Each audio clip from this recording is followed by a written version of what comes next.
Try to skip the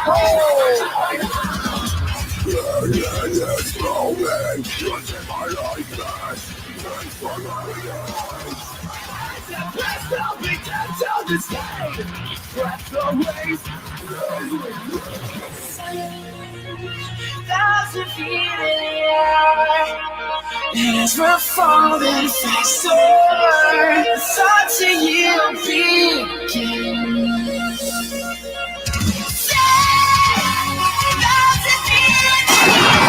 Fine. You know what, Barney? Give this guy a cigarette. He's freaking out. Huh? Who? Barney. He's the guy who tipped me off to Pepe Sylvia.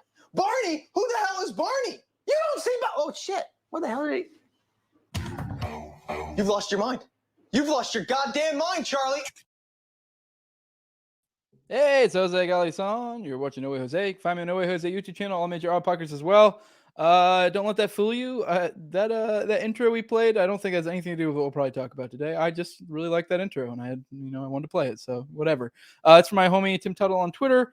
Yeah, definitely go check that out. It was fucking dope. I think I've used it before, but it just slaps so fucking hard. I got to do it again. But anyways, yeah, that's my kind of music, if you guys are wondering. So just so you guys know who the guests are today, I got Clint Russell and TopLobsta. We're gonna get into it, just kind of freewheeling conversation, have a lot of fun, kind of shoot the bull, the holy trinity of podcasters right here, or libertarian podcasters, offensive libertarian podcasts. I got to niche it down so it actually is legit. That'll check out.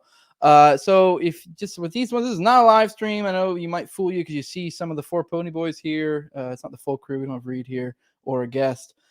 But this is not a live stream, so this is going to get released roughly a week later. It's a live stream for my patrons, so if you want that, patreon.com/NoWayJose2020. You also get it about a week early.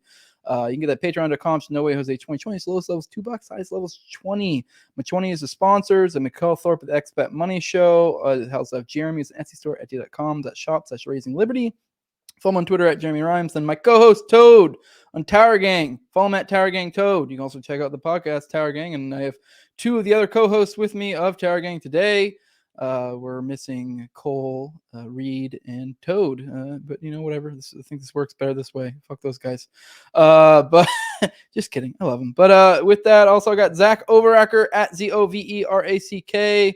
And then I have a new one today. Got to find his name. I had to add to my notes. Mike Dagalish. I'm going to have you tell me how the hell to pronounce that. It's quite a name.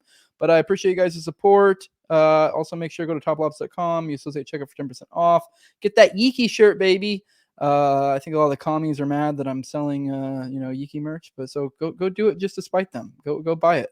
Go make us filthy rich off these t-shirts. Yeah, let's go and get the boys in here. What's up, Top? Hey, what's going on, man? What's up, Clint? Let's fucking do it. Filthy rich off a t-shirt, man. That's what I'm all about, dog. I don't even see the criticism from these people. Like, honestly, if I did see it, my brain is like, it would just float right over my head. It's like, this is what I do. Fuck you. I sell t-shirts. Yeah, man. It's like, what do you don't? I just can't wrap my head around it because it's like, I guess I get it. It's just commie nonsense, but it's like, what do you expect people to do it at cost or at fucking or lose money and then a lot of times you hear people like, oh my god, they should be donating this to the family. You know what, nightmare would be to even track down the family. Okay, that's a nice thing to do. Yeah, I would consider that. Remove it all profit incentive. I mean, yeah, that would be cool. I'm not saying that's not a good thing to do, but it's just kind of like to act like it needs to be done. And it's like, what I don't know what your profit margin is, but like, let's be real. Most people probably make like $5-10 off a t-shirt. So yeah, well, now that they're asking me to donate it to the family, no, fuck them. Besides, I don't even think I can track them down. And then anything, they'd be like, what? You want to give me $53? Like, sorry, your husband's dead. Here's $50. You can buy yourself a box of tissues, bitch. Yeah, all we're doing is putting them on like the IRS list for like PayPal funds. Yeah, it's like it's funny the idea that some people have of like their scope of this stuff, like what they like this specifically. I know it's like inside baseball stuff, just merch. The kind of money you make off merch is like marginal. Like nothing. It's not even marginal. It's negligible. It's fucking. It's like nothing. I don't think I've gotten paid from Top. He just gives me shirts periodically. That's my profit margin. I think I do owe you some payouts, but yeah, I have to run the numbers again. it's not. It's more of like a promotional thing. I And know. it's more of like getting my work out there and getting our work out there.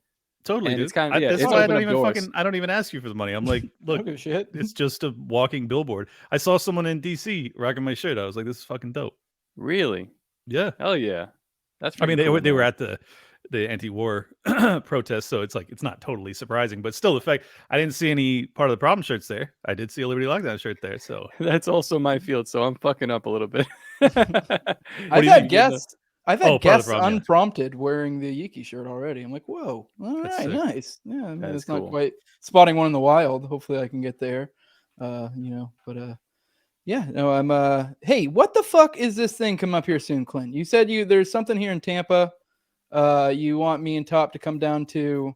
Oh, I got invited to speak at Students for Liberty event on April 15th. That's it. It's in Tampa, like Clearwater or some shit like that. Is it? Do you have any idea? Like, what kind of venue is this? Do you know? I don't know. I don't know Okay. anything. You know, they're just showing up. Nah, All right. yeah, they asked me to come speak on tech censorship, and I happen to have that weekend free, and it's within driving distance, and like I'm fucking flying to Oregon on Friday, so like if I can drive somewhere, that seems worth doing. Yeah. So that's really it. Okay, so it's just you literally know nothing about a speech, because I think me and Top might try to come. I mean, I'm trying to scope out what kind of event it is. I do think it's smart to kind of show face, as much as I hate people. Like, hello, fans. Hello, Well, people. I don't think it's a big event, Yeah. and but yeah, I mean, yeah, I just want to party with you guys, so like I Yeah. hope you come. That's all. Yeah, I'm excited. I'm excited to go because I burned so many bridges with people in the LP that it's just like I'm now like when I show up to these events, I'm like, who's gonna fight me? Well, the answer Advice. is fucking nobody, dude. I've this had is Students for Liberty, right? This is like a college kids thing, right? yeah. I'm just looking for a Dude, wife. I dare them. I dare Dude, one of them. Me and Fucking Top are gonna be step in scoping out dumb cuties to cheat on our wives with. Thank God my wife doesn't watch anything I do. I've seen her in the comments before. Yeah. Oh yeah, that was a while ago. That's when we were still in love. That was the honeymoon phase. That makes sense. It comes and goes, So, all right, Clint, explain to me like I'm retarded. What the fuck's going on with the economy? Oh man, I don't want to get all dark on you. I'm trying to have fun here. I mean, basically, we're in between, the term Thucydides trap when it comes to an empire, rising and then another one falling.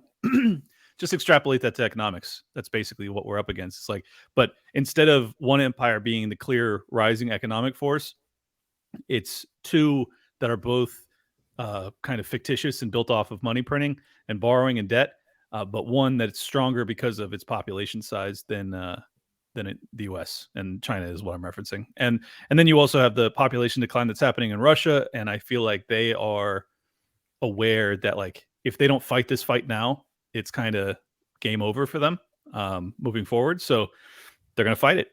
Yeah. So it's both. I mean, that's why the war is happening, and then also that's why our economy is so fucked up. Is really it's very simple.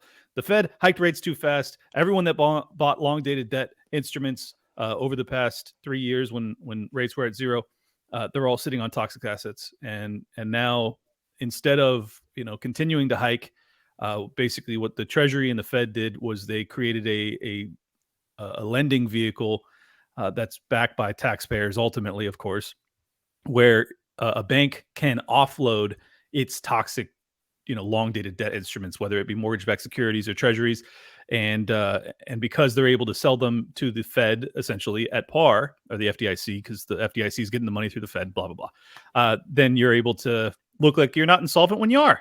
It's just another can kicking shell game nonsense. Fun fact, a little aside. You mentioned Russia, and it just reminded me. Me and my wife were actually talking about this today. Those fuckers right now are fucking me in my cat business.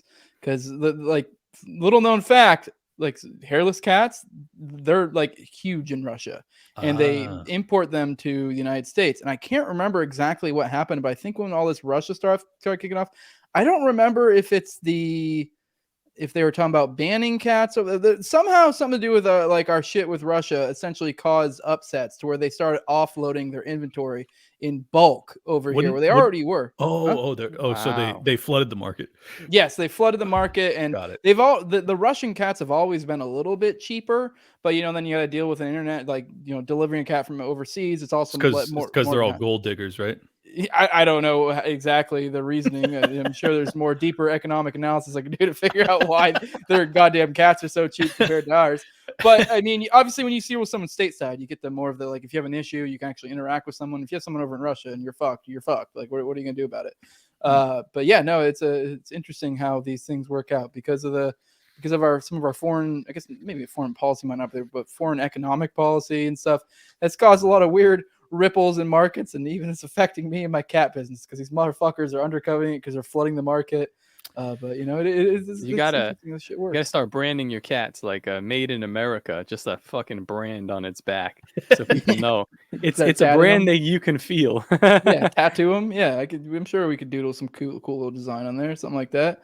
Like do the brand like the black people do in fraternities, like a steer brand. That is actually really cool. It's way cooler than when black people get like tattoos because I can't see that shit. The raised scar. I think that's badass, dude. I'd always thought it'd be cool if they could get white tattoos, but apparently the white doesn't really stick in well. Because think how cool that'd be, like white tattoos on black skin. This is just an aside. Yeah, you would think that like with how popular tattooing is now, that they would have developed some kind of a ink that would show on black people's skin, right? But they just I guess maybe nobody cares or hasn't tried, but it baffles me. Yeah, I think the biggest thing is the white, but the white doesn't hold. I don't know what it is. I just know, and I've gone. I mean, some people hold white, the color of white, like in tattoo ink, better than others, but generally speaking, it does not hold well. Like I guess theoretically you could, if you say you're a really dark skinned black dude and you want a cool looking tattoo that really popped, you could actually see it well. You could get white, but you'd have to get touched up a bunch of times, and it'd probably end up looking some sort of weird muddied color even then in the end. It would bleed. Yeah. So I mean, it's what it is. It's deep stuff here, guys. Reparations for tattoo malfeasance. It is funny. If you guys ever watch that show Ink Master, where like it would always be like, if you guys ever watch a show, they'd be picking their canvases, which are people, and it'd be like this, like it'd always be like the dark skinned black dude. They'd be like, God damn it, like they'd be like upset if they got it. It was like the hot potato. Good, but it's funny because it came off as so racist, but it really is just like a color thing of like, I can't do any goddamn color theory here, and if I do, I have to be really creative, and now I have to like incorporate like the fact that my canvas is darker than normal to try to like make this picture. I love it. It could be so awkward because they tell them what they want in the beginning. They're like, I want like a multicolored phoenix on my back, which is unrealistic to do in 6 hours, and the person's like black as night, like black as this background. And when they get stuck with them, they have to sit down and talk with them now and be as racist as possible without trying to have this person like run. So they're like, listen, you're very black. And if I put colors on you, it's not going to show. Your skin tone is awful. That's basically what they have to tell these people. It's the greatest show in the world. You always got a good kick out of that. What are you guys' thoughts on this whole fucking Trump shit? What's going on with that? I wanted to. Oh, good. Yeah. I wanted to ask Clint more about. So you were talking about the economy, and obviously, I think that this is contrived, and it's contrived by our elites to bring us down. It almost seems like a managed collapse. Like some people are throwing the game to the other side with a lot of the monetary policy that we have going on.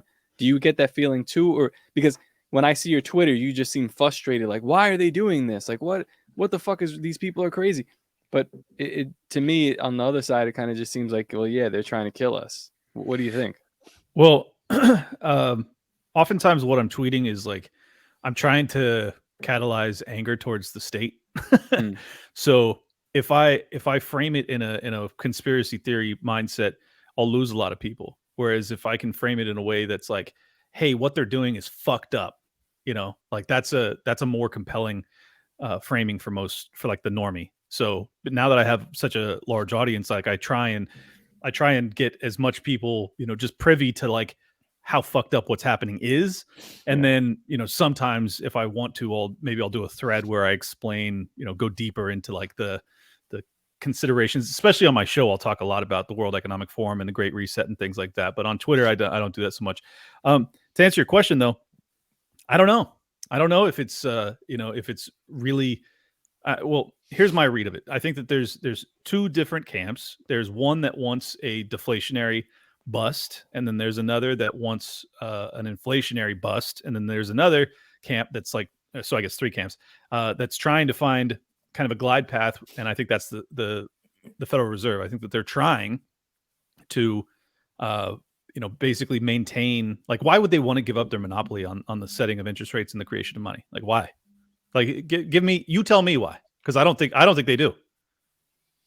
Yeah, exactly. They've played this game long enough, but you're right. It's kind of slipping through their fingers because they've been so reckless with what they've been doing. I remember like 6 years ago, we were talking about quantitative easing, and like that's the end of the world. And now that just kind of seems like it's like child's play.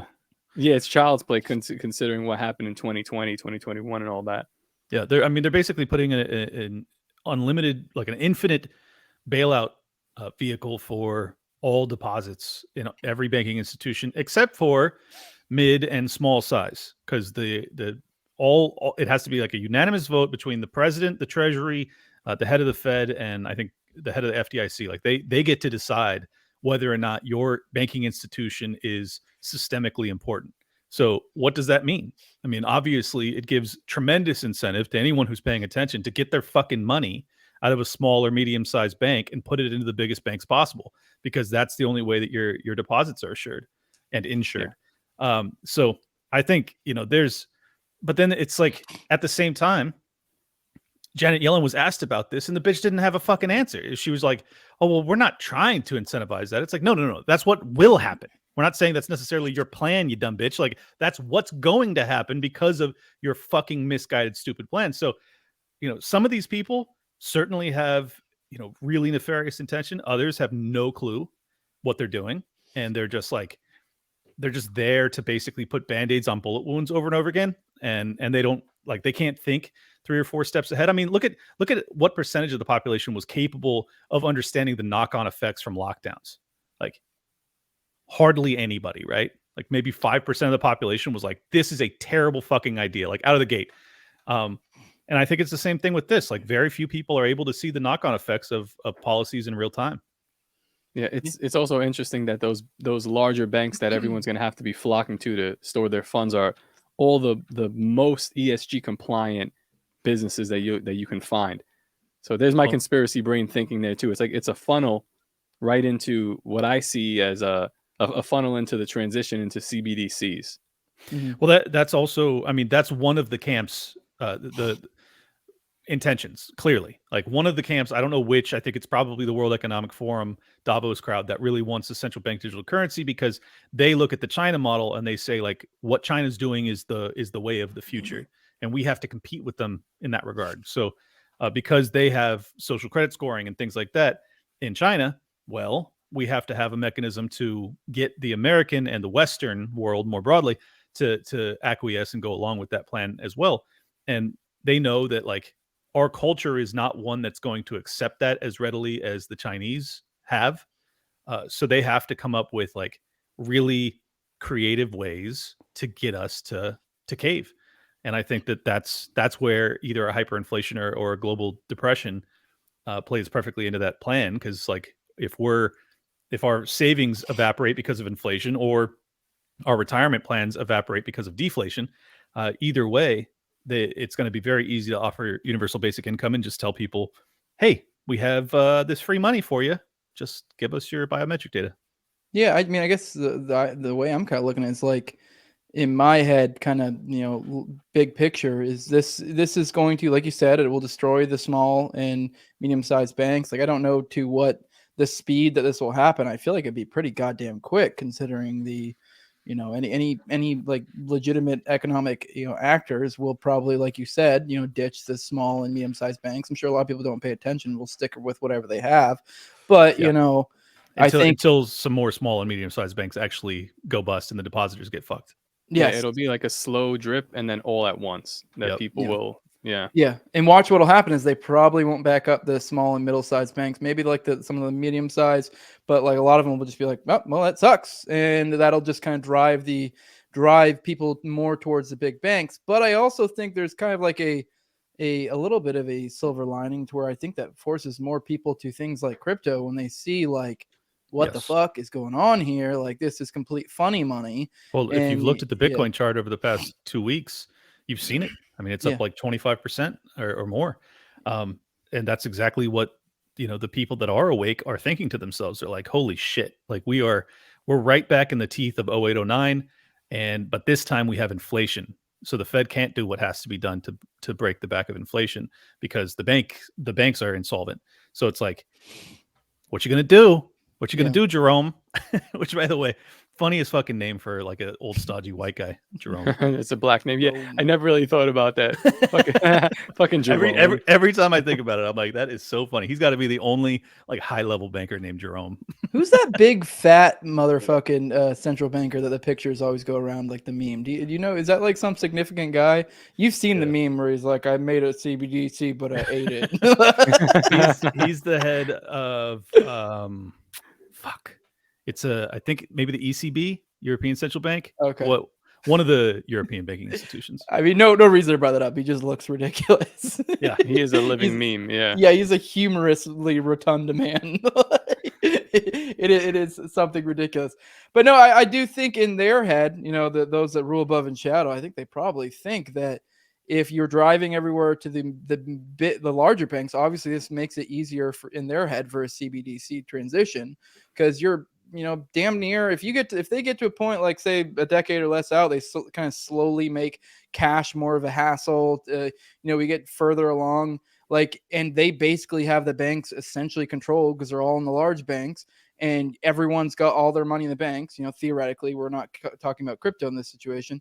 Then you damn near by default kind of have a CBDC anyways. Like, what is the major if everyone is in the major banks? They're not really using cash and they're just using like debit, credit. In what meaningful way is it really different at that point? Because it's essentially I'm sure it makes it a little bit more of an easier through line with a CBDC to get the controls they want. But if it's all just funny money backstopped anyways, and you're fucking the big difference is that they can actually like just put money in your account and then put a time limit on when you can spend it. So they can actually like control. Did they put money in our accounts during the fucking COVID lockdowns? Yeah, but they can't control when you spend it because then they would have to absorb that money. So like that's what the central bank digital currency would do. Like you could actually put a timeline on like, hey, we are verging on a deflationary collapse, so we're going to insert $1.4 trillion into the economy, and everyone has to spend it in the next 45 days, or it's retrieved instantly.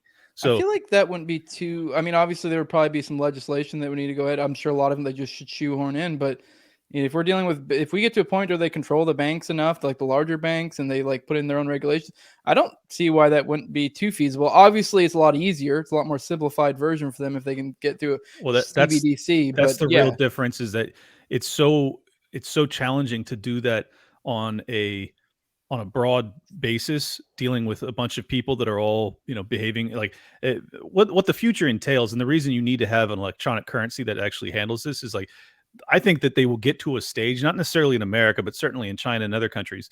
I hope not in America. We'll see. Where if you post something that's flagged, like that's enough. Like you just post something that's flagged, as opposed to like getting banned from Twitter. It's like, oh, you said something against our overlords, and now not only is your money isn't just frozen, it's gone because it's electronic. You can't even prove it. They can just fucking make it gone. It's gone. You have no litigation, no capacity to retrieve it in any form or fashion. You can't even prove that you ever owned it. So I think that's like the true dystopic future.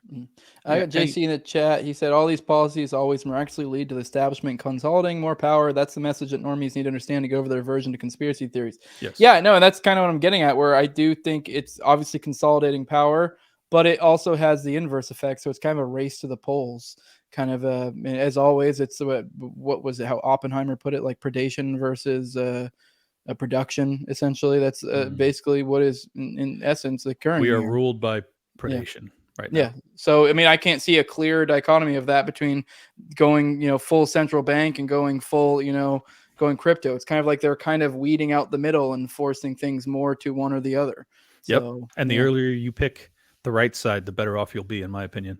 Yeah. And obviously go ahead. For the people that are like on the fence, they're not watching this show, obviously, but the normies, if we are to be believed that this is what they're doing, that they're consolidating these large banks that will do their bidding, think about the level of, number one, paranoia that these people have, because generally every single bank will go along with whatever governmental rules that they lay out next. There's no bank breaking the government rules. They'll be shut down anyway. So it's like, now you really got to think, what the fuck are they doing, or what are they trying to do to us that warrants this type of behavior? And it's nothing like a higher tax. It's something way more severe, like what we're talking about, which, Clint, you could be on like the low end of the punishment. It could be way worse than that, but that's exactly what we're headed towards. Yeah, no, I was just describing like the broad-based control mechanism would be like, oh, you're unpersoned, like you don't get to function in the normal economy anymore. Obviously, the worst case scenario is like they kill you. Like they actually, they could go really dark. Like you could put some sort of, employment criteria too. Like you can't have a job anymore. Like if you don't have, if you're not registered with the CBDC database, like, oh, you can't work in the white market as opposed to the black market. So yeah, I mean, it can get fucking super spooky. But let me also just point out something real quick. If you recall, the justification for the bailouts in 0809 and the reason that Dodd-Frank got passed was because they wanted to make sure that there would never be a bank that was too big to fail. You remember that language? What did it do? It actually delivered us less banking options and bigger banking institutions, a true oligarchy. And that's what we're up against now. You have 4 monstrous banks that if any one of them goes under, the world economy tips over.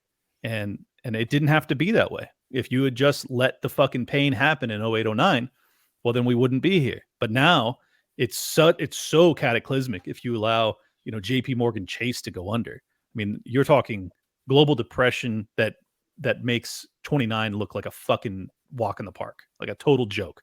So I think that they'll never allow it. So the only answer, in my estimation, is inflation. Yeah. And that's why I like Bitcoin right now so much. It's such an interesting time because I remember being young. There was this Christian movie that was corny at the time, and my mom loved it, and she would watch it. It was called Left Behind, and it's describing like. Yeah, have you heard of this? Yeah, I was like big into those. I was the Christian kid, and they had a bunch of them. Yeah, they had movies. Kirk Cameron was in them. yeah. He's like the big Christian actor. But like one of the things that they touched on, I remember all the time, and saying like, this is kind of like, I was like, this is scare tactics. This is unfeasible. This is crazy. Where they had like the whole underground economy, like basically the people who believed in Christ had to go underground, and they had a whole separate economy. And what you're describing is exactly that. Like if they take away my ability to work on the books or do something legal, we're going to have like an entire, like they were describing agorism before I even knew what the word was, but from a religious standpoint. So they didn't have like the economic sense to really like push it forward and have it make sense, but they had some kind of prophecy about it. And it's very scary to see a lot of these things converging in this time period with the way technology is now. I completely agree. And that's the reason that it's progressing so rapidly, is because of technology. They realize like they have a very narrow window of opportunity to put these controls in place, because the alternative is we all become very, very free, and we have the capacity to control our own lines of communication, our own lines of financial transit. Basically, we can do away with the vast majority of what we actually require of the state. And that is a untenable position to them. So they're going to do everything in their power to force us back into their grip, because that's where they get all their money and power. Yeah, it is funny. Like you hear tons of stories, and especially if you like have talked about agorism and stuff, about like USSR, like at its peak, how the black market and the gray market operated, and a lot of time how those guys were better off than the people trying to operate in the straight and narrow. And the people trying to operate in the straight and narrow didn't really actually operate in the straight and narrow. They usually would try to make things work by operating in the black and gray as well.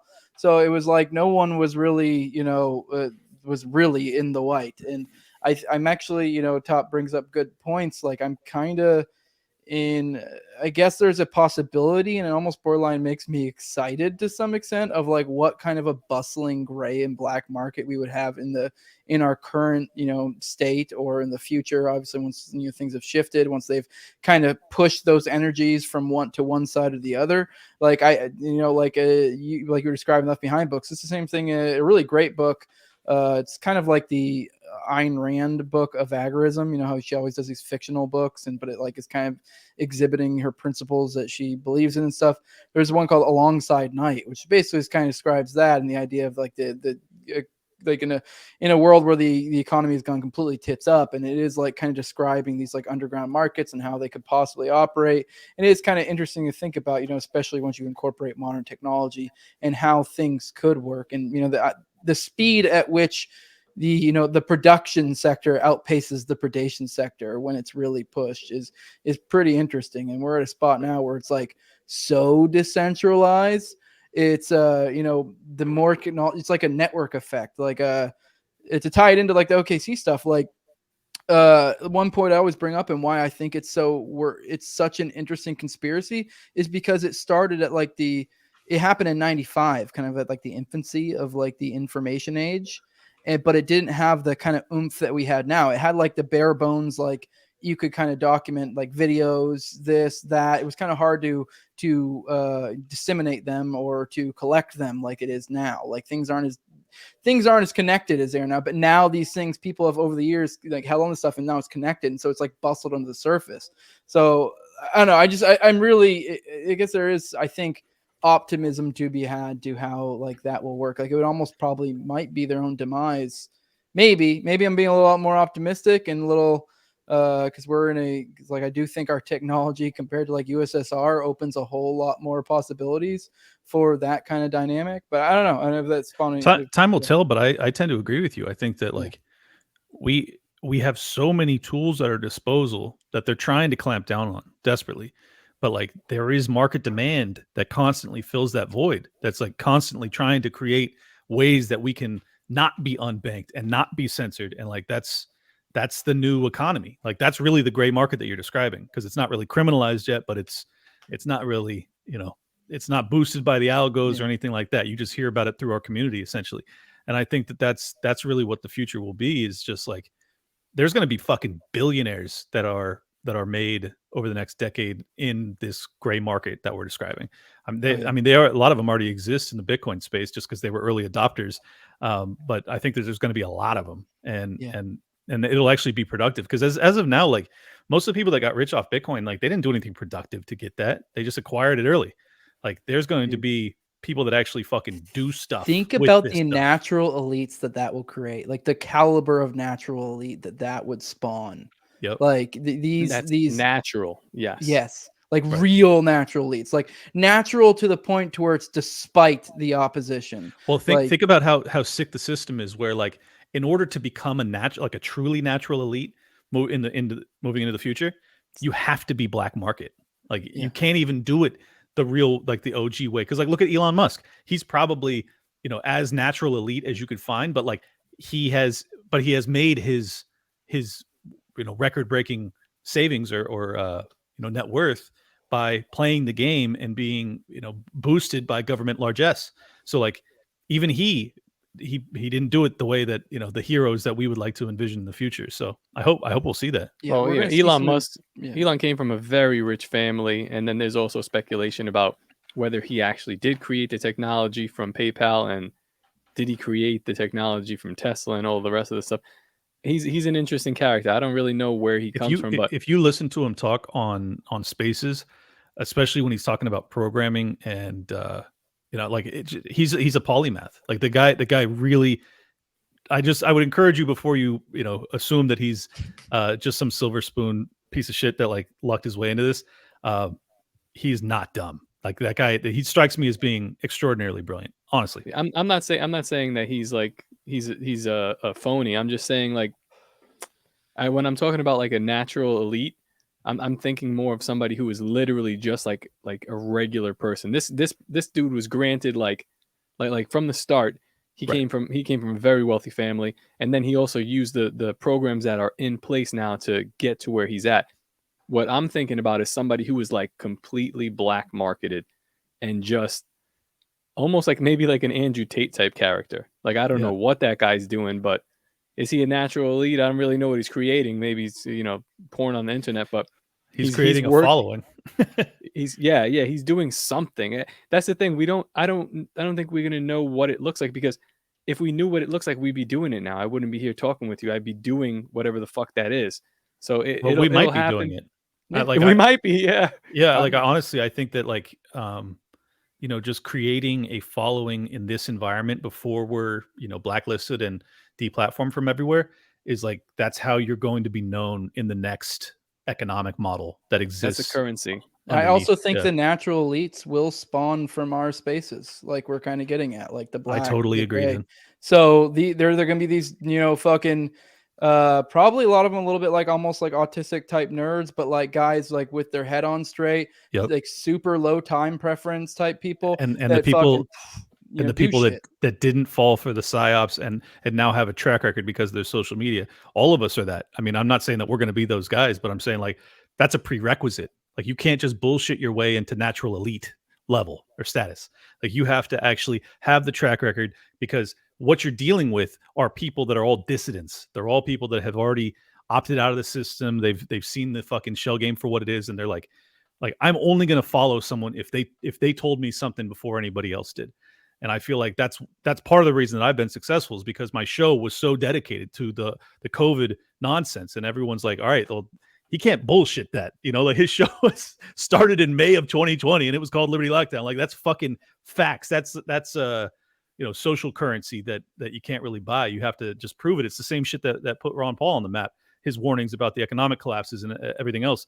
And I feel like that'll be paramount, because the old regime, the old ecosystem, it only persists, or like you only rise to the top by playing the game and reading the script and doing what you're told. This new ecosystem is going to be like, were you telling the truth when it was unpopular? And do you do that constantly? Do you never fall off that path? Because if you do, then you've sold out and everyone will spot it right away. So that's very much like the Mike Cernovich. And, I've had my beefs with Cernovich, but like the more I think he's bad on Israel and Palestine, but that's whatever. But the more you look at his track record and when he says stuff and what he says is like, whoo, boy, you really want to touch that third rail, but he's just telling the truth. And guess what? A couple months later or a year later, people come back and be like, damn, fucking this guy with the lisp said that a long time ago. That's what they're going to be saying about Jose. That's what they'll be saying. Yeah, exactly. Yeah, man, it's a very interesting, like the idea of social currency is something that I have thought about a lot. Like it's almost like a prehistoric idea of money. I feel like back in the day, your word is your bond. Like in your small tribe, people knew who you were by your actions or by what you did. That's kind of this, but on like a global level. So it blows my mind too. Like when people are like, oh, you paid for Twitter Blue, or oh, you're worried about your, having followers or this. I was like, yes. What are you doing? You're going to a 9 to 5 and you're not trying to build up something on the side here, or like that, which may become your main source of income, or at least like what represents you. You're not worried about that. What I see in it is that you're building into the real economy. Like if you have a 9 to 5, you're building into the old economy. Like I want to be surrounded by people that are all building into the new. And I think that the new is going to become just fucking enormous. And by the way, I want to be clear, not too far in the future. I know everyone's going to immediately assume like, oh, these guys are being faggots about being podcasters. Like, no, I mean, like that is part of it. But like, I also have my side hustles. TopLobsta is an art guy. I guess Clint's just fucking. I'm just a podcaster. So, yeah, he's just. But I mean, he built his wealth prior, so it's like. I mean, that is, we're not saying just go podcasts. Like that's not at all what we're saying. No. There's a lot of things you can do. Yeah. I'm not necessarily a podcaster, but I operate in this like sphere. I'm like one of those little feeder fishes on the podcaster's back. I figured out a way, like I figured out what you need. And there's a lot of other needs that people that are doing this message need. And if you have that skill, get out there. I said this when I was at Pork Fest on Part of the Problem. You can go back to that one in like 2021 or something. And I was just saying, hey, listen, if you have a skill, get out there to ask a podcaster that you like, hey, can I draw for you? Hey, can I write music for you? Hey, can I do this for you? And they're always going to say yes. And I was like, and do it for free until you can get paid a little bit and just keep doing it. Like, this is going to be something. Start grow, get your foot in the door now.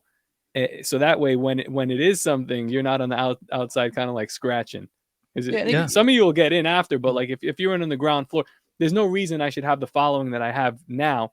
There's a lot of other artists that I follow, and that actually, I'm like kind of larger than some of the ones I initially started following. Some of the ones that inspired me to do this. It's because I got involved and I started, working in this agorist sort of weird space, whatever the fuck this is.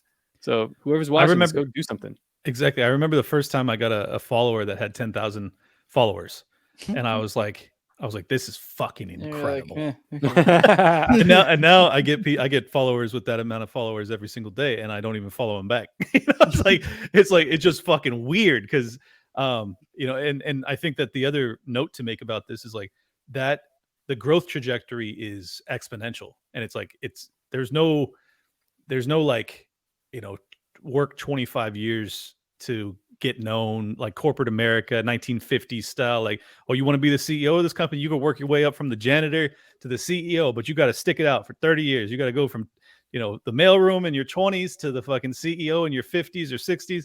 Like, that ain't it anymore. Like, it's going to be fast. Dude, it really is like what you do. Like, and I know it is like, there's not going to be really anything in the hardly that any venture that you're going to go into that you're going to be like, all right, I'm going to start and it's going to kick ass right off the bat and it's going to work, blah, blah, blah. Like, no, it is a slow grind, but like, even with that slow grind in mind, like, it's not as slow or as much of a barrier as you think. Like, you'd be surprised the type of influence and change and progress, I guess depending on how you interpret that, you can make in whatever. I mean, we're talking kind of nebulously about different multiple things, but like, I don't know, for example, once again, like, I've been podcasting a couple years, and I'm nowhere near the size of like Clint. I don't even have as big as following as Top, and it looks like I may have bullied fucking CNN to covering a fucking conspiracy from the mid 90s. It's like.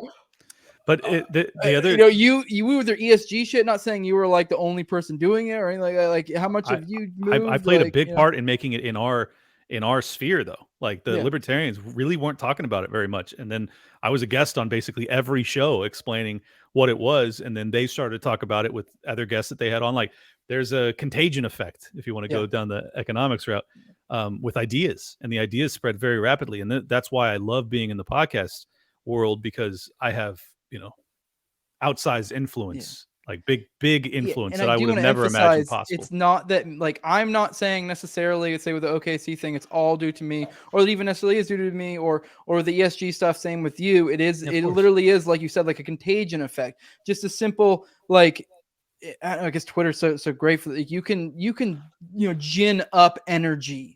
Like, and they're like, no one's going to be like, well, that specifically comes from him or whatever. Like, you can play off this mimetic effect that humans have in these places and just get the right people, We are truth pathogens in a world immersed in lies. Like, you just start to tell a little bit of truth, and it's a virus, and it just gets into the fucking ecosystem, and it starts to percolate, and then all of a sudden there's a pandemic of truth. And I think that's why the FBI and DHS and the CDC and all these institutions were working so just nonstop to try and suppress our voices and to blacklist and ban and suspend, because they realize, like, this is a uncontrollable narrative, and now we get to see how controlled the narrative was our entire lives, and it's profound. Yeah, I had no idea. It's crazy too. I wish I could remember. I feel like there was something in the past week or two where they doubled down even more on like the domestic terrorism efforts and I believe they even kind of connected it to the Michigan stuff. I can't remember which. Anyone who's followed that, complete horseshit. They did. I'll say they didn't do anything wrong. Like the people that got hemmed up, nothing. I've dug. Even if they had gone further, they didn't do anything wrong. I tried to dig into it to find some kernel of, like, because you assume there's something. There's nothing. But, like, I'm not going to dwell on that. But God, I forgot my fucking point. I had The a good domestic point. terrorism point. Oh, domestic terrorism. Yeah, no, that's I think they're still pushing that. Obviously, I think that is 100% an outlet of that. They're trying to attack that energy. Yes, So they're trying to find things in the kind of similar sphere. And if you're like, oh, well, you said the N-word once, or you joked about this Jew joke, or what? Well, just once. they can start to put together things to What are make you, a a choir case. boy?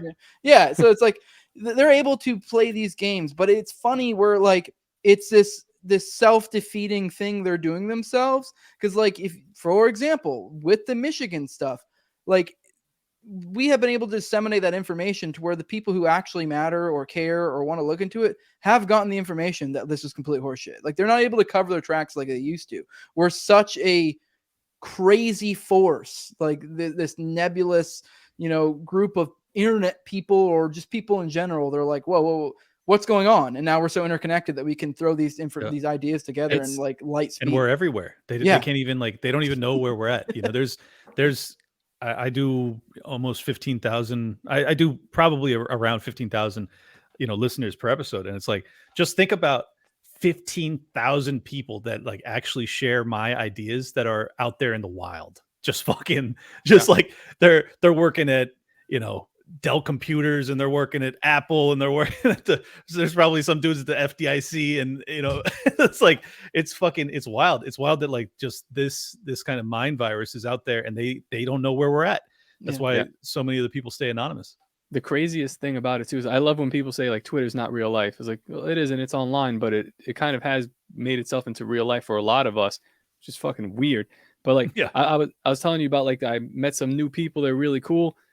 I was probing some questions, and then they start talking about like, well, the banks and all this stuff, and they're on it, but they're not on it like how I'm on it, and they have no idea. It's like, so are you talking banks or parentheses banks, the banks? Who owns that? But like, I basically like verbatim just like recapped your episode, or like the 15-minute episode you did about SVB crashing, and they were like, what? And I'm like, yeah, like I just like, I could just spout this stuff. I don't know shit about it, but I listen to people who do. I know somebody who does. So it's like, this is not just become like I can reach 15,000 people that see this episode, but like the people that see that episode are now talking to other people who wouldn't even be in this sphere at all. Yep. And who knows how far that goes. Exactly. Really and amazing. That's why our community keeps growing. Cause like in my opinion, we have as close a passion for the truth that you just don't find anywhere else. Like, I'm really not out there trying to confirm my preconceived notions. Like, I am trying to find out the truth. Every time I do a story, I'm like, what's the fucking truth here? And once I feel like I have a good handle on it, then I'm like, I want to tell the world. And that passion, like, there's no other group out there, in my estimation, that is actually just seeking truth all the time. Like the Republicans, they want to confirm that their belief system is proper. Some libertarians are that way too, of course. And then obviously the Democrats don't want any truth at all. So I think that's why, we will continue to grow. I think we've learned social credibility matters in our sphere because it's not artificial. This kind of ties back into the natural elites, concept earlier. Our sphere has gotten used to being, I guess, downtrodden upon or disproportionately pushed back against when we're being illogical, improper. Good God, hasty, do we? I mean, because we tear each other apart. Yes. Yeah. It's just it's like a little training field. And then, but you guys saw the Fauci video, right? With Bowser. Yeah. See, that's what happens when someone isn't on that constant battlefield or is never on the training field. When they're given pushback by some retarded black guy in a jersey, they're like, I don't know what to say here. I thought he was going to just get vaccinated again. Why won't this black listen to me? Yeah, these blacks, they listen to me for AIDS and monkeypox. But it's like this guy, I'm listening to that black guy talk, and it's like watered down versions of what I've heard like Robert Malone say or like Dr. Andrew Huff say. And I'm like, holy shit. Like this guy's he's just like telling them these facts, but like awful with a bunch of holes in it, and they have no response. Well, it's really amazing. And then think, I know we've already sucked our own dicks enough, but just think about the influence that I'm now having because I have Dr. Robert Malone who follows me and he retweets me to his millions of followers or whatever. It's like, but then he does all these interviews And then he has these ideas that have been put in his brain about ESG and other shit that I'm constantly railing on about. And then he starts to mention that. And then his impact is fucking enormous. So it's like, it's not even about necessarily my size. It's about the influence that, as a collective, Tower Gang and then the Liberty Sphere has more broadly. It's just fucking, it's outrageously oversized. The network effect, ridiculous. Yeah, it's crazy. And then the Bitcoin community, and all of those guys that I also interact with, a ton of them, and now I'm friends with many of them, and those guys are, in my estimation, going to be even more of the titans of industry moving forward than the influencers, the podcasters, whatever. But yeah, I mean, the fact that they carry our ideas as well is tremendously powerful, because that means that they're going to be able to create innovations that solve the problems that I'm talking about on my show every day or every week. It's just crazy, man. The network effect, I think, brings up a good point. I like, and this is something I've mentioned before, I think, once again, I guess kind of suck in our dicks, but I think it kind of just is a demonstration of what other people can do, or just what people naturally kind of do. We kind of grouped up as a group, and we, as amongst ourselves, we've kind of created this network effect, I guess specifically, Tower Gang, or just like kind of other people loosely associated us with a group. It's particularly us, because we're like a tight group. And we have created this, in my opinion, pretty insane network effect amongst all of us, to where we're kind of touching on different spots. We have different people, like influences, whatever. And now you take that energy and you match it up with another group that's kind of similar like that. And like, it compounds, and it's ridiculous. Like, so I'm like, I guess this is the example when people give, make the lowbrow argument against individualism of like, oh, you can't do everything alone. You're like, no, but you're an individual and you work together with other individuals. Right. And you kind of create little cells and groups, and you're like, tight knit little groups, and kind of work out from there. Oh, you're an individualist, but you got married and had kids? You fraud. You're an individualist, but you went out to eat. Someone else cooked you. It's like, okay, guy. It's like, good Lord, man. Yeah, I'd rather kill myself than talk about that kind of shit. All right, so I wanted to bring in, you guys kind of went to it a little bit about like this technological side when we were talking about a couple minutes ago, but one of these tweets here, I'll pull it up. This is my favorite guy, Cyprian. He was talking in February about AI. And where the hell is this tweet at now? Here it is. So this guy, Brian Romel, this is very interesting. He said, I'm excited to announce I've been successful in installing and operating a full ChatGPT knowledge set and interface fully trained on my local computer, and it needs no internet once installed. So he goes on to explain that he's using a couple different programs, and basically he's plugging in some kind of mod of ChatGPT that costs him about $500,000 to make. He's plugging it directly into the internet, and it will know everything in the internet within a couple of hours. That was yesterday. So it already knows everything. Yeah, Cyprian said people don't realize how very close we are to civilizational collapse due to AI in its current state. Literally, all that has to happen is current generation AI given access to the headless Chrome library, like Puppeteer or one of the other things that this guy's using, and left to its own devices online for about 48 hours. He said that in February. Yesterday, this happened, and I was like, oh boy.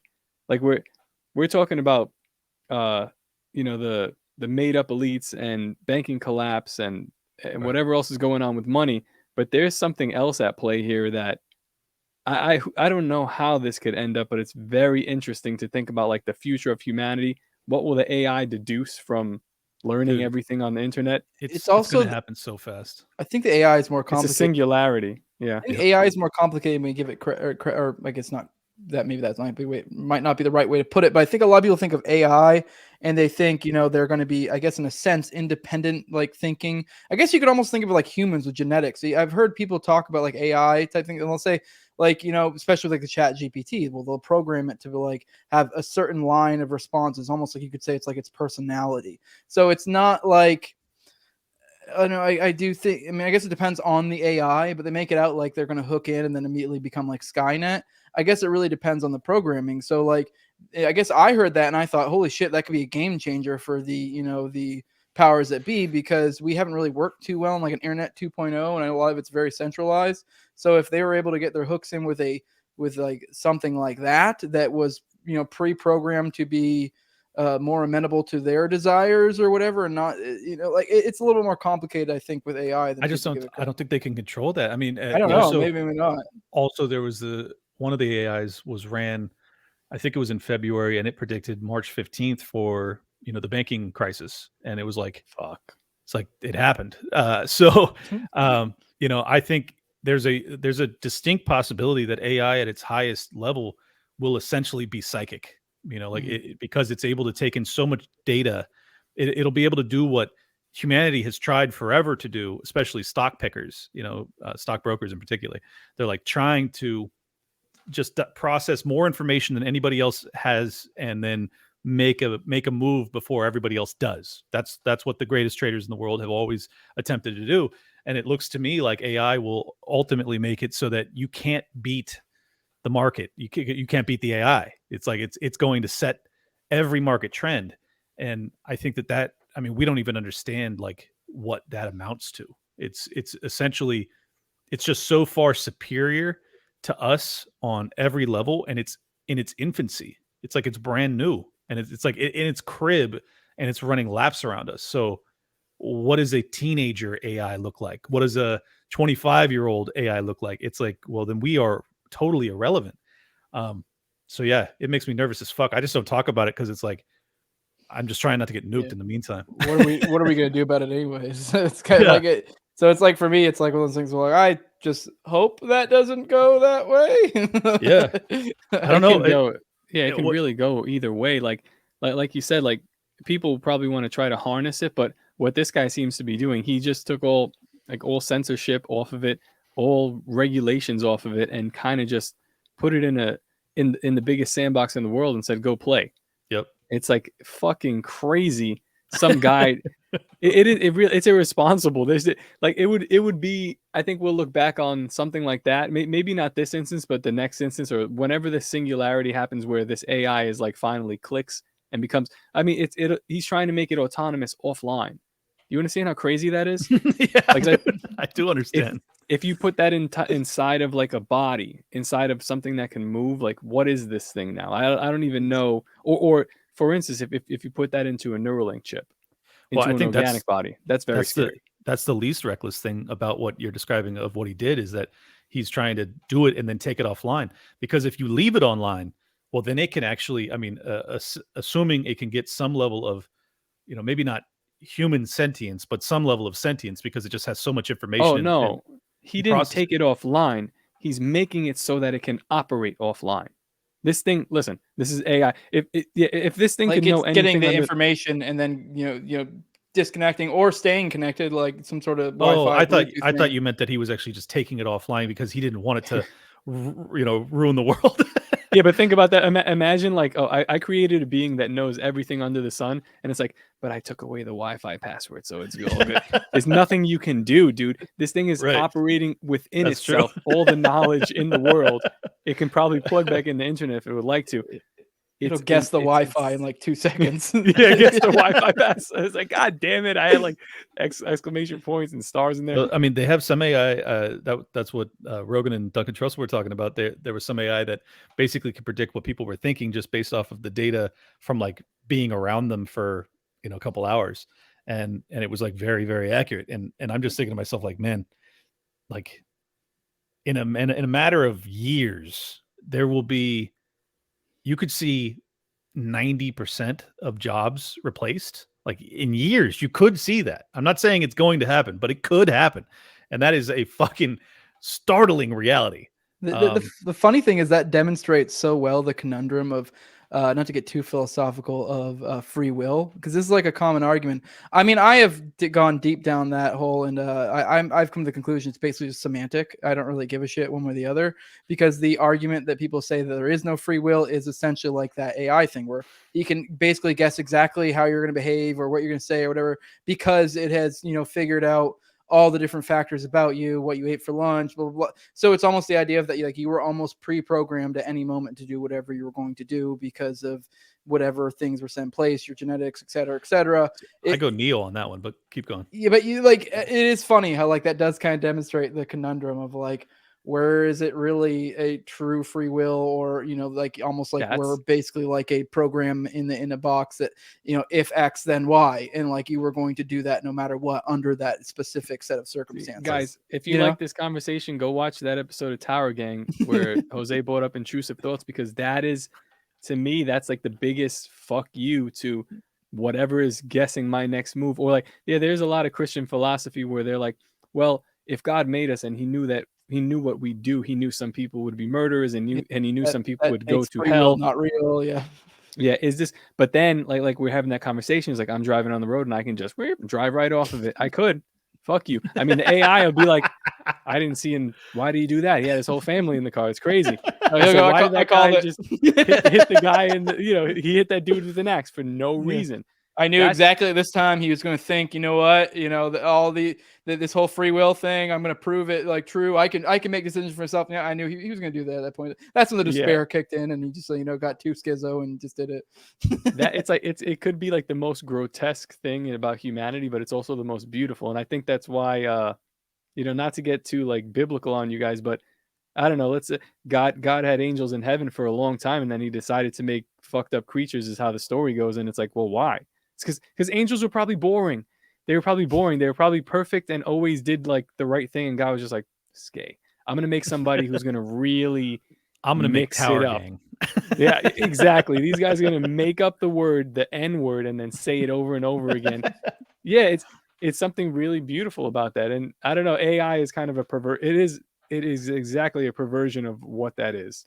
Although, if we're going to give it this like credit of being this perfect thinking, can completely incorporate ideas, I feel like in a certain sense that almost demonstrates maybe or maybe there's like a cognitive dissonance there, or maybe it's like we haven't completely, I don't know, I'm trying to say, I think I say this essentially, that we may not completely buy into our theory, because if you think about it, like if it was that intelligent, wouldn't it just come to the same conclusions we have? I mean, I guess it could be like, well, I could be the ruler or blah, blah, blah. But like, I feel like if you logic it out, if this is a perfect thinking entity, it would, think about things like, how Hoppe, argumentation ethics, the idea of that essentially, what that demonstrates there is the proper way to behave, whether you want to call it objective or not, is to work in agreement and, involuntary action, because that's what leads to the most peace. The risk is that it concludes the same thing many of us in the libertarian community have concluded, that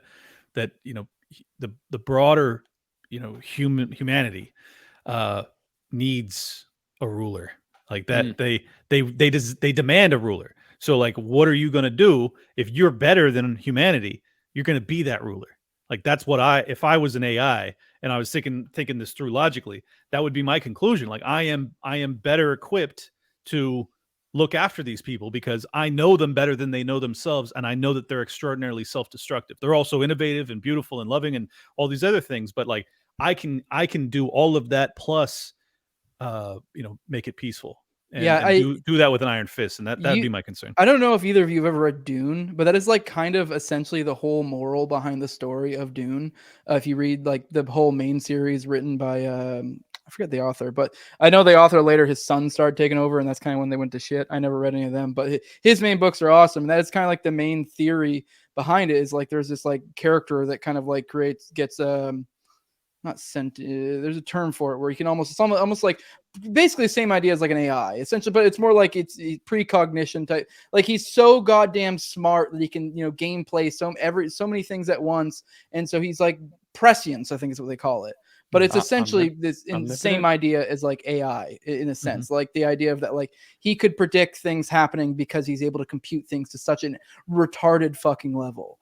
I mean, they kind of like, imbue a little woo-woo there, maybe that it is like kind of almost like an hallucinogenic type thing, and he's just makes it a little more spiritual, but basically it's that. And the idea is like throughout the course of all these books, he becomes like the God Emperor, there's multiple characters throughout, and he becomes the perfect, like he completely leans into that sentience thing and becomes like the Ubermensch or whatever. Like he becomes like basically a god among men, and he is a fucking tyrant. And he but it's actually kind of weird in the way they write it, to where he is like saying throughout, like, this is my love story to you guys kind of deal. I forget how he puts it, like the idea of like, and he kind of alludes to later, they almost gives you the idea that what he's saying is like, I taught humanity this awful lesson of even a God that like can do everything perfectly in this sense. Like this is my takeaway is like even that is like, yeah, I guess maybe you could say it's perfect because in the whole idea is that he averted humanity from a crisis that was coming millennia in the future. But it's like at what cost? Yes, it's the same. It's the same. It's the same exact logic that the technocrats use, but they are extraordinarily flawed, and they function from a premise that is deeply flawed. So they're fucking just evil tyrants. The they just Faucis fuck it up, and the Klaus Schwabs and all that. So like, yeah, an AI they would definitely have the same instincts, but could probably do it better. So they're almost certainly going to end up going that path. Top mentioned earlier about, I don't want to take you guys too far down the religious path, but what I wanted to say about it is like, if you've noticed on my show or just anything that I communicate, I never badmouth religious people. Like and the reason, like when I was younger, I certainly did because I was more atheistic. And now the way I perceive it is like, and I also don't badmouth Republicans very often. You'll notice that as well. Primarily because I view whoever is in opposition to this current, regime is going to receive the same treatment. So like, I don't think that they've realized it yet, and I don't think most people in our community have realized it yet. But like, that is our natural team. Like that's going to be our natural ally. Is going to be the devoutly religious, those that look at the state and say, "You are not my Lord. You are not my leader. You're not my God." And I feel like I have kind of a religious fervor towards liberty. So that's like that is my guiding light. Theirs is the Bible or God or Jesus or whatever. So I think that there will eventually be a very like kind of a come to Jesus moment, not to, no pun intended, where the libertarians and the anarchists and even the dissident left and the red pill GOPers and the religious right, like they all come together and they just go like, it's us against these motherfuckers. That's my thought. I don't know. What do you guys think? I think Liberty Uni's gay, dog. That's not what I was describing. We tried this and we ended up with Reed. So I don't think that was pretty good. I agree, and I know a lot of people get all caught up in like this argument of like unity versus. It's an overcomplicated way of looking at it. I think saying it's one or the other. At the end of the day, it's just you find people you can link up with, and you discard those you can't. Like it really is that simple. Depends on the. I'm not describing like us all throwing on the same jerseys. Yeah. I'm just saying like. I think once people realized how dire the circumstances are and like the tie that binds is that we all follow something that's bigger than the state will make us its enemy and we will eventually realize it. That's a good example of kind of what I'm getting at is, and I guess maybe the sentiment you're getting at is I've gotten a few times, not a lot, but we run in the anarchist crowd and I've, talked a lot about the Terrence Higgy thing. He was a cop. I've gotten a lot of like ACAB comments and it's like, not a lot, like, but enough, like a few. Not a lot, but it's still like that is example of like, dude, what are you doing? Like, I get it if you're like, yeah, like I agree. I don't like cops. I'm not a big fan of cops. But like, if we're talking about a specific example in which they're doing something right, what are you contributing here by being like they fucking suck? And he was murdered by federal cops. Can that earn him any goodwill? So it's like it's that same idea. A lot of people are like, oh, I don't want to work with commies. And it's like, okay, but what are we talking about? Are you like saying are you just trying to say together that war is bad? Okay, cool. And then when they say something dumb, be like, that's fucking dumb. You don't have to work with them in any other capacity. You don't even really necessarily have to work with them.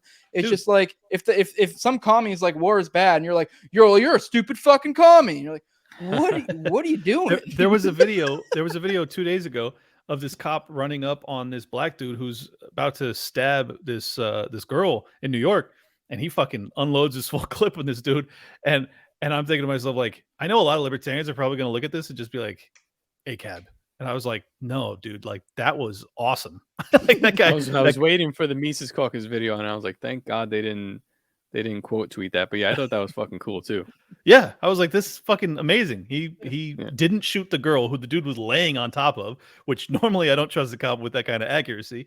And he actually saved a life. Like very rarely do cops actually do that. So it's just I think you just have to realize like when someone is an imminent threat and when they are doing something good, and fuck their like label otherwise. Yeah. Exactly. I guess that's the best way to put it, because like everyone's all concerned about what other baggage comes with them, and I'm like, yeah, we're not saying get in bed with this thing, Yeah. marry The him, have cop's still gonna kids, go home and fucking- beat his wife, but I'm just saying in that 5 seconds he was awesome. Yeah, exactly. I think that the unity will even go deeper than that. I really do truly believe that some of these people that are in control of us right now, I don't even think that they're human beings. I think that they're, and I say Let's that like, go, Top. Let's fucking go. yeah, I say that Literal not demons. metaphorically, literal. I don't know what the fuck these people are, but you can't have a soul and operate like that dude. Who's the bold dude from the World Economic Forum? I was saying like the time Klaus? for Klaus no, Schwab. his the like the Arab looking dude is like henchman. Oh, Yuval Harari, Noah Harari. Yes, yeah. Good name. Just the look on his face and like saying like the time for human free choice for humans has passed, has long. Right. It's like this is not a person. This is not a human being. Maybe was at some point, but now is not. Yeah. And I feel like that is going to like unveil itself more and more as we go, and then humanity will have to make a decision about what's going on here. If you listen to any of the interviews during the heart of lockdowns from Jacinda Ardern, the fucking Australia, the leader right? of New Zealand. Oh, right. I mean, you're just pure fucking evil, man. Just pure evil, and with the smile the whole time, and you're just like, what the fuck are you? It's such an act though, because like the Michigan lady, Whitmer, yeah, the- it's like it's almost like the uncanny valley that we were talking about. Like I'm looking at that and I'm like, it looks like a human. It's just something about you that I can't quite put my finger on. And I truly believe, you call me crazy if you want to, I don't think these people are human beings. It doesn't even matter. Weird. It doesn't even matter if you're right or wrong, because the way they perceive us is that we're not human. So Yes. so my rule of thumb is like, if you don't think of me as an autonomous human being, I don't think of you that way. You are my enemy. Period. well, it's Nap. They're the fucking aggressor. So Right. to me, they're like gloves off. Whatever means necessary to get this to stop. Yeah, and if you have a fucking a real opening of your heart and you realize the error of your ways, like I'm also still far more forgiving than any of these lunatics are. I know. Real quick, to be clear, Top I'm not advocating political violence, but I want to make it very clear I don't advocate that type of violence on a pragmatic level, not a moral level. So I guess when we're talking moral, it just depends on who the target is, really. So, I think it's not pragmatic. So, but Yeah, not advocating violence. I just really don't think that they're even like the same species as. I don't know what the fuck is going on. I just don't think it's really murder if you do anything, because like they're not humans. So I am a legitimate racist. Like if we want to talk about race, the human race, I favor the human race. I don't know what these people are. They're not like the rest of us. So I'm very biased against them. So yes, I am I'm the epitome of racist. Human supremacy. Yeah. Well, they're just they're the aggressor. So like I don't care what they are at that point. That's all I see. They're just the aggressors. Well, I think there's also really interesting questions about the timeline with the Large Hadron Collider, and the fact that we're doing all these scientific experiments that really verge on playing with space time, and it's like, and then you see the dramatic shift in civilization and our behavior that all coincides with it's being turned on. And I know it's totally like lunatic talk to think that could have any correlation, but I think it'd be a mistake not to consider it. Like there is a really marked difference in humans, like in civilizational behavior, like right when that motherfucker goes on. It is. It is so blatant too. Like I mean, again, we're gonna go into conspiracy, but if you look at CERN, their logo is like 666. If you look at what they're doing, they're like doing fake sacrifices to Shiva, the god of death and destruction. This is weird. Whether it's real or not, it's like, what are you guys doing? And to make matters worse, they have another Hadron Collider in Tennessee. You guys know that? Mm-mm. That's more active, and the people who are doing it are even more nefarious. They've been like quoted saying like, yes, we're trying to open up demonic portals. And then like, go look this shit up. It's in Tennessee. Yeah, there's another Hadron Collider there. It's not as big as the one in CERN. Send me an article. I got to read up on this. Yeah, that's intriguing. Snopes but I'm is not like, buying we didn't say that. Considering the source. Oh yeah, no, well you can look it up. That's what they were saying. And I'm telling the truth, because when you do look this up, Snopes is saying like, they didn't say that, and they'll quote the reporters like, Yeah, we did say we're trying to open up portals to another dimension, but we didn't mention anything about demons. So it's like, oh, it's half true. It's like, what the fuck are you guys doing? And that's happening in America. We don't even talk about it. It's crazy. I think I want to back up because you made the point about the World Economic Forum, and the first thing that came to mind for me is just like what a hollow display it is. Because obviously I don't know the metrics on who all attended and what their audience was like, but just to bring up the example of part of the problem with Dave Smith, which is like, even in the sphere of like political commentators, Dave is a force, but he's not like huge compared to a lot of other big, that's fair to say. Yeah. And he does more numbers on his show than primetime CNN. And so like extrapolate that to like World Economic Forum and like kind of this talk that we were getting at earlier with like the separation between the white and the black markets. And, black being, I guess, good. And a lot of people think black, white and black. But like the white being this futuristic hellscape that we're marching towards. I think there's something interesting there of like where and the idea of that they're acting so brazen, it almost comes off as like just trying so hard to put on the act and to establish. It's almost like how they teach cops in training to where like sometimes they will go super duper aggro and the theory is behind like to kind of like establish dominance. And like that's almost what it feels like, to where they're trying to establish dominance, but it's like a Pomeranian yapping at a fucking sleepy mastiff, I describe it. Before I go into that, it's called Oak Ridge in Oak Ridge, Tennessee, but the entire town is based around this. It's like a pseudo governmental facility. No, look it up. It's right in your face. They'll never talk about it. Oak Ridge. Yeah, that's where they have their Hadron Collider, and they do a whole bunch of other like weird shit. The town is like very hush hush about it, but everyone in town knows what's up. It's one of those places, like kind of how Shane Cashman talks about that other town in Georgia. You remember that story where like everyone there is kind of like, it's like a weird vibe because everyone's kind of like, yeah, we're all doing something Shane, here. we got your next story. Fucking go chill out in Tennessee for a go while. to Oak Ridge. Yeah, dude, that would be fucking crazy. Shit, what were you just saying? I lost my train there. Train of thought. He was talking black and white markets. I don't know if that helps. Markets, the disparity between like their actual, like the kind how of we're competing with the World Economic Forum and CNN. I don't know. I don't know what part perked your thought. I went a lot of different tangents, and I connected a lot of different strings. It was it might come back to me. Keep going. You threw it off. Profound point. Yeah. Sorry. Wasn't there something else or I guess we kind of already touched on a lot of stuff you wanted to bring up, Clint. But I guess we're an hour 15. I mean, unless anyone's got a fucking else, we can start wrapping. I guess the Trump thing. I would like to know the Trump what the fuck's up with that? I followed it loosely. It seems like they said he was going to get indicted today. Then they said maybe this week. Maybe it might not happen at all. All I've seen is him call Ron DeSantis a tranny or a tranny fucker. I think the whole thing's amazing, but I don't know what's going on. I saw some great AI art too, but I don't know. Oh, was that your AI? That was AI? Yeah, I did one, but somebody did a better one. Yeah. Okay, I used that for my thumbnail on my most recent episode. I thought it was yours. I didn't even know. All right. So yeah, they are. It looks like the indictment's coming down tomorrow. That's what we got you for. Yeah, exactly. I'll give you the actual facts here. The grand jury is meeting to make a decision tomorrow, assuming that the evidence has been provided that's adequate. Then they'll indict, and then he will be processed sometime next week. And allegedly, because he still has Secret Service protection, they don't think he'll be cuffed, but he would have to get a mug shot and fingerprints. Now he would turn himself in, so there'd be no perp walk, there'd be no handcuffs, but you would have a fucking Trump mug shot, which I'm telling you, like, you want a better campaign material than that? Holy shit. Him holding up some fucking board like vote Make for me. America great again. Yeah, exactly, dude. It's gonna be wild. I still struggle to imagine that our elections would permit him to be president again, but I guess you never know. Dude, this is all over what a technicality for campaign finance shit because he paid off some whore.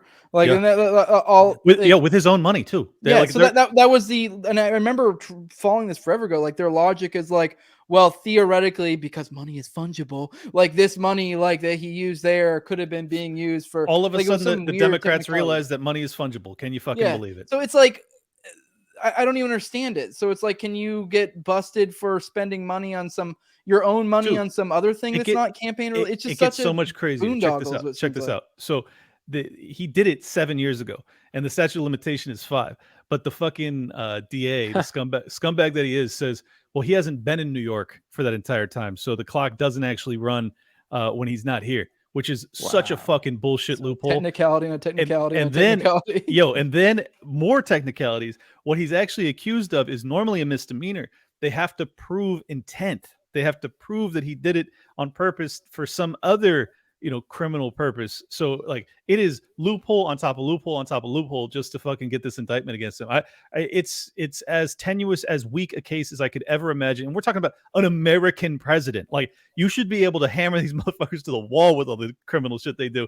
And this is all they got. It's hilarious. It's pathetic. Teflon Don, man. Teflon Don. I can't even understand the big play here. The only thing I can understand, and I guess, is that like maybe does they this think disqualify him? Yeah, I don't think it does. I don't really know though. They'll probably play the same game like they did with the whole Russia stuff, where it's like all the they will kind of bring up the fucking like him going to jail, or not going to jail, but going to court and all that, and they'll kind of use it like as an aside to kind of add to their case of like, it's the same idea with like the Russia stuff where they had all these people getting arrested for separate things that had nothing to do with it. It was just them getting hemmed up in the midst of the investigation for some taxes or some shit. And then they would use that to build their case of like, well, so 18 people have been fucking convicted or whatever, it's the same idea. Really they just took plea deals because the charges were so trumped up. Well, and think about this too. It was I think it was August. It was like 8 months ago that Mar-a-Lago was raided and he had all those top secret documents, blah, blah, blah, blah. What are the criminal charges for that shit? Like, it's just so, and then you got Biden, who's fucking literally paper walling his entire Delaware home with top secret documents. And it's all so mind blowing. Like, and I guess it's just because we have like the internet and we have access to the truth about all this stuff that it seems almost impossible that any of these narratives hold up. Oh, by the way, I just wanted to like really base on that fucking piece of shit. One of those brothers, one of the two brothers, the Krasensteins. Yeah. Good God. What a bunch of fucking idiots. He was in a space that I listened. It was about, it was like right after the vaccine or the lab leak theory came out, and it was, came out as it was like approved like a month ago. And he's in there with like all these like heavy dick swinging motherfuckers. Like, I don't know if it was Dr. Malone, but it was like all the real doctors and scientists. What's his name? Dr. Handsome Devil. White guy. I don't know. Anyways. He's in there. Dr. Drew. He's in there, and Dr. Drew and all these doctors are just smashing him into a million pieces. And he's just constantly defending the old narrative. And I've never seen anything like it. Like the cognitive dissonance necessary to like you're some fucking schlub on the internet and you're sitting there telling like doctors of high esteem that they're wrong about everything because Fauci told you otherwise. It's really like some of these people, you just like, I don't even care if they never wake up. I just want them to go away forever. It's like Toad, like you said it the last episode, where we were just fucking pinning Toad to the wall, and then he goes, so anyway, back to my ailments, and you're like, Clint said something at one point. He was like, it's almost like you didn't hear us at all. And it's the most endearing thing in the world and the most infuriating. That's exactly what this dude's like. He's like fucking Gumby. Like, we just body shot. And like his body just, blip, it doesn't even matter. And he's back to this. What do you do with someone like that? I don't even know. Because like ridicule and jokes don't even like. No, you can't. They're too dumb to get it. And I'm not talking about Toad. I'm going back to the Krasensteins. They're too dumb to get it. And I mean, I'm being nice.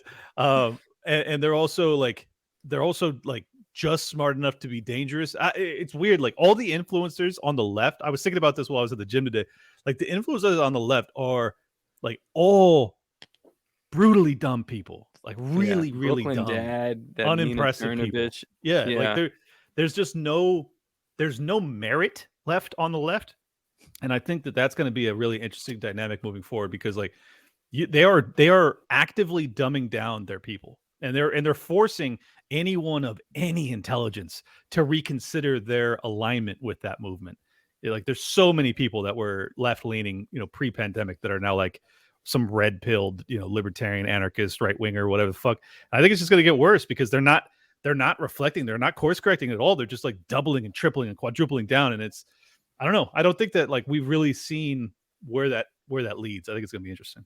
Yeah, so we're seeing a future of a bunch of two factions where you have fucking our semi-inept overlords that are just corrupt as fuck that will have their horde of fucking retards, and then you're gonna have our natural elites that will be this force that will likely outcompete theirs, in my opinion. I guess depending, there's so many different ways this can play out, but have to constantly be dodging prison and IRS auditors and shit like that. I think that's why I say black and gray, because then likely they'll probably be able to play the game to where they kind of like weave in and out, and or they'll be borderline untouchable in this modern world to where I don't know, where's this guy at, who fucking knows, like these will be the guys that are the kind of fucking nerds that are into like are able to kind of conceal their movements that way and shit like that. I don't know.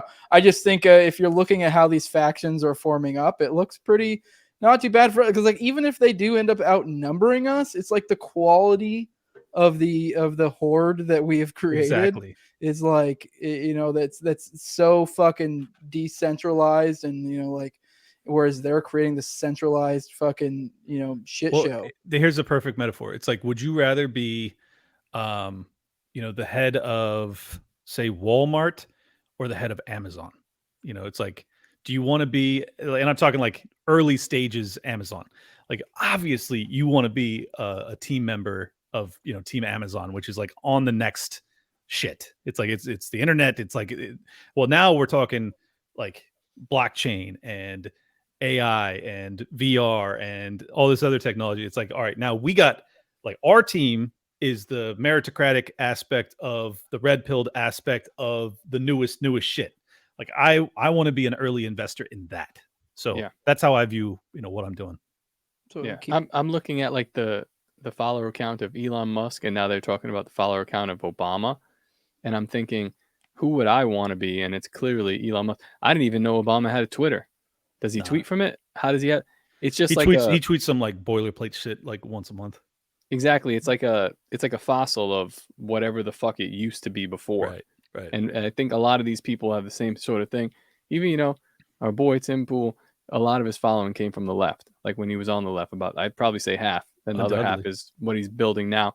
But it's like that kind of stuff is dead, in my opinion. Like, to be fair to him, he pulled from like the decent left in the day. So like the Bernie Sanders left at least, like but the decent. Brooklyn Dad guy not the was totally brain dead. just halfway. And you know what? Good on him. I think he's bought a lot of those people over to not necessarily our side, but like a lot of them have went to like the Trump side, which is, in my opinion, an improvement. Like that's the path I took. Like I guess I was Democrat, then I kind of went towards like this weird Trump side, and then quickly hopscotched into libertarianism and anarchism. So that's the path. So that's why I don't like hate on the Trump sycophants. Like, even though I think that many of them are very naive, I think the majority of them look at him as like a weapon against their oppression. Like and like, even if they can't say it like that, like that's how they behave. They just want a dude who's up there going like, fuck all these people that hate you, and I'm like, yeah, dude. Yeah. Like I vibe with that. And I don't fucking like half of what you do, but I vibe with anybody of any, high level power that just gets up there and goes like, the media, fucking, they would like to see you dead. And I'm like, yeah, they would. Dude, there's time, like all the complaints that like his detractors, like his like I guess in the mainstream detractors, all the shit they would usually shit on him for, I'd just be like, that's why he's fucking awesome. Like, you want to hear some real complaints? Because I have real complaints, but like the when shit they you're say complaining about, that's dope. I can't wait to be like, he was arrested, and I'm like, I made a T-shirt about it. I think it's the greatest shit in the world. That's exactly why he's gonna win. I like, that's the one reason that I'm still on the fence between DeSantis and Trump in terms of like who I would prefer to see win. All the way. Well, I mean, because like DeSantis, I said this morning, like what he did in fighting back, doing that 20-state alliance to fight back against central bank digital currencies, like that was fucking massive. And the libertarians are not giving him enough credit because he's a Republican and we have to hate him. I give him credit, but I just he seems like something, if he got the federal reins of power, could be a concern. Whereas Trump's more Yeah. of just a fucking bull in a china closet. So I'm like, whatever. I'd rather have that than this like uncertain, like, are we going to get the rights Obama? Like, is that what we're going to get with it? I don't know. Yeah. Who knows? Maybe he could be legit. I mean, he feels genuine, but I just do not trust. So I don't like, either. he could I don't either. legitimately, and I've seen some stuff. I mean, was decent on the Ukraine stuff, but Trump got rolled yeah. like a motherfucker by the deep Yeah. state too. And if you want a guy who's kind of got that Trumpism aspect in him, but then is actually capable of just ripping out from the roots a bunch of these institutions, like I think if DeSantis is the real deal, he's far more capable. Like I would greatly prefer to see him as president. But I'm not at all certain that he is the real deal. But then again, I'm not at all certain that Trump's the real deal either. So I feel like Trump is a proven product. We know what he is. Like to quote a smart man, to quote a very smart man, Tim Pool did say that if DeSantis went in, he'd be far more comprehensive, but he's not angry. Right. And that's just like he's been talked about, and you can tell he'll go on there and he'll have his back and forth with the media and the corporate press and talk about Joe Biden and all this. I think Trump is mad, and I really like that. Yeah. I don't give a fuck what he does in this place. Burn it down. I want to see him burn it down. It's going to be entertaining. Then why is he the one? Why am I hearing Vivek Ramaswamy come out talking about getting rid of the Department of Education and the FBI and all these other institutions that I would love to see abolished? Why is Trump not the one saying all that shit? Like if he's angry, like fucking let it be known, dude. Like you're already enemy of the state. They're already doing everything they can to hem you up and fucking put you in prison. Like, just be straight up. Let me know what you're about. He did say that. He said, yeah, he's talking about like ending the CIA and wait, Trump said that? Didn't he have some shit recently where he was talking about like ESG or no? He was legit like talking about the Ukraine stuff, and he was talking about like that was great. That was a great speech. Like I'm like, dude. I mean, I don't know. That's like more what we were looking for. Like it was one of his first one of his first speeches or like rallies after he announced that he was going to run. He was talking about, he was like, we're going to just end the FBI. We're going to he's like, we're going to take it apart, pick it apart. And people were like, he can't just say that. And now he is touching on some social issue stuff. It's stuff that's fed to him, but at least he's saying it. Whereas before, he didn't even know about I don't know, like the transgender stuff in schools. Like that was brought up to him. He was like, what? Yeah. He was so worried about everything else going on as he was exiting the White House. He wasn't focused on these are major Twitter, things. dog. I'm telling you, I'd pay a whole nother Twitter subscription just to have Trump do a 5-minute monologue on Twitter that's exclusively on Twitter every single day. Oh my God. I want to hear what he's talking Spaces. about. Oh, imagine. Oh my God. Oh, that'd be phenomenal. Trump on Spaces. All right, we've rambled long enough. I gotta go feed some kitties. Gotta go do some bottle feeding. So I got shit I gotta do. It's late, guys. They can't let these Russians beat me. Yeah, I do. I guess real quick. I guess normally it's customary to let you guys plug first, but I want to let you guys know when this comes out. I think I'll probably already have my episode on Part of the Problem released. I'm supposed to be going on Sunday. So I'm assuming, I think it goes right up on Gas Digital immediately. So Sunday, March 26th or April 20. What are we? No, March 26th. So yeah, I'll be on Part of the Problem. Thank you, Aaron. Did you bring? No, I didn't know you guys could bring those up. I thought I had that power. Oh, no, did I click that? Oh, I'm like, what? I think I actually hit it. I'm like, what the fuck just happened? Is a ghost in the system? Somebody Toad is chilling behind the scenes. But yeah, no, I'll be on Part of the Problem to do a full episode on Oklahoma City bombing. So I don't know what angle Dave is wanting to attack that. So it'll be interesting. Just fucking Sage mode from here on out, dude. Yeah, Sage mode, dude.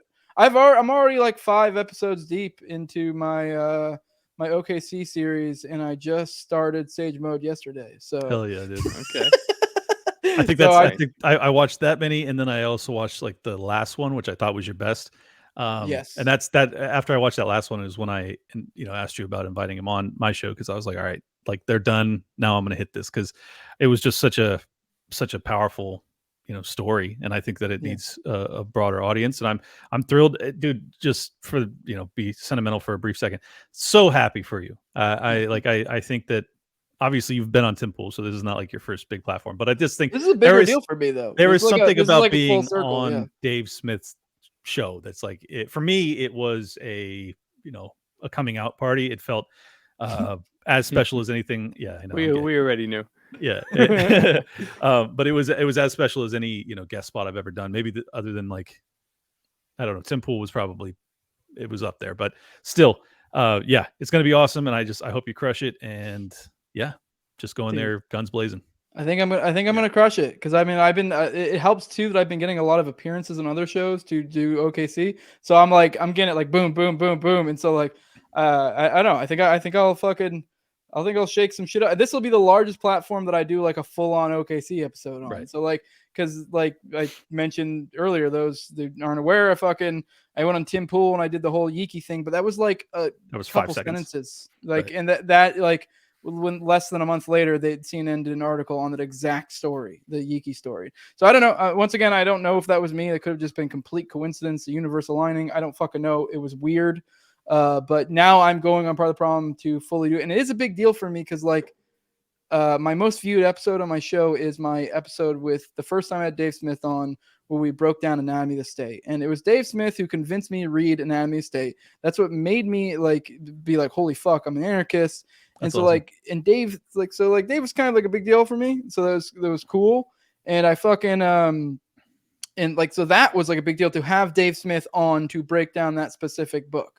And now I'll be going on Part of the Problem. So I don't know, it is kind of cool. It is full circle, and to bring like something to him of like, here's this. And so it'll be interesting. I know he's done OKC episodes forever ago with Scott, but I think I might blow his mind because Scott was like, Scott's good on OKC, but there's a lot of newer stuff that he's not up on. So I'm like, I'm a butt fuck you with OKC. But yeah, no, I'm really looking forward to it. So I'm sorry to suck my own dick here, but it's a big deal for me. So, No, we've been doing it all episode. It's fine. Yeah. Speaking of sucking your own dick, yeah, go ahead, Clint. Where are you at? Yeah, well, since this won't come out until next week, I'll spare you on this weekend's details. But the following week, the 29th, I will be doing Liberty on the Rocks in Denver.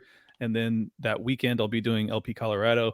So that's March 31st and April 1st. And then I will be doing watching the UFC with you guys, hopefully in Clearwater or whatever the fuck, Tampa. That's April 14th or April 15th, rather. I'll be speaking at Students for Liberty. And then I'll be in Tennessee the following weekend debating Destiny on the Ukraine war. That's going to be the biggest thing I've ever done, probably. So definitely, if you're in Tennessee, come check that out. And then the following weekend, I will be in Austin, also for the Mises Caucus Take Human Action Tour. And then on May 13th, I will be in Oakland, also Take Human Action Tour. So that's a lot. And just so you guys know, me and TopLobsta will also be making guest appearances at the event on April 5th. That's the right way to put it. Instead of showing up, we're making guest appearances. Hey, dude, just fucking let's tell everybody to just come out so that we can go to watch UFC after. It'd be fun. Hell yeah, let's That would fucking be go. cool. All right, what you got, Yeah, Ty? I know you're working on some new shit. Yeah, I've been working pretty hard for the last maybe couple of weeks or months or so on we revamped the website from podcast merch. Now we are no longer podcast merch. We are merchengine.com. We have a new logo. We're starting fresh. We're getting rid of all the old fuck ups of the previous administration with podcast merch. So really excited to start this, but we're going to have, all of the major podcasts from Gas Digital that we had. And we're going to be adding a bunch more as we get the kinks out. But this is exciting for me, so go support Gas Digital, and it's also supported me because I actually have invested in this. We own the means of production of what we're doing. Socialism, baby. Yes, we are consolidating power. So it is exciting. It's almost a step from a guy that makes T-shirts on his tablet to now it's like a partial owner of a company that is going to be making T-shirts in-house and be selling thousands. Yeah, it's going to be exciting. I want to ramp this thing up and make this what I do for the rest of my life. Well, not just this, but this and many other things. So yeah, go check that out. Big part of your portfolio. Yeah, go to Merch Engine and then also go to toplobsta.com. Pick up. That too. For everybody. Yeah. Yep. All right. Awesome. I see someone in the chat. Aaron, I see you again. When it's Tim Pool, I don't know if maybe you're getting things mixed up. I will be going on Dave Smith's show this weekend. I was on Tim Pool like a month ago. So yeah, I mean, you can go to Tim Cast IRL and scroll through, and you can find it was me and Reed Coverdale together. But with that, we appreciate everyone who showed up for the live stream, all my good patrons, for you poors that are going to be watching this a week later. I appreciate you watching it because I too am a poor, so I can a week sympathize. is too long. A week is too long, Jose. It's a Don't long do this. time, to me. yeah. All This is a right, good hey, episode. Fortunately, we didn't talk about anything like super pressing, but damn, Yeah. man, a week is a long time in the news cycle. Whatever. I'm not a news cycle chaser. You know this. I'm more of a fucking Good night, JC. talk about a fucking conspiracy from the mid-90s kind Good of night, guy. everybody. It was a All right, pleasure. we're out of here. End broadcast. Whoop.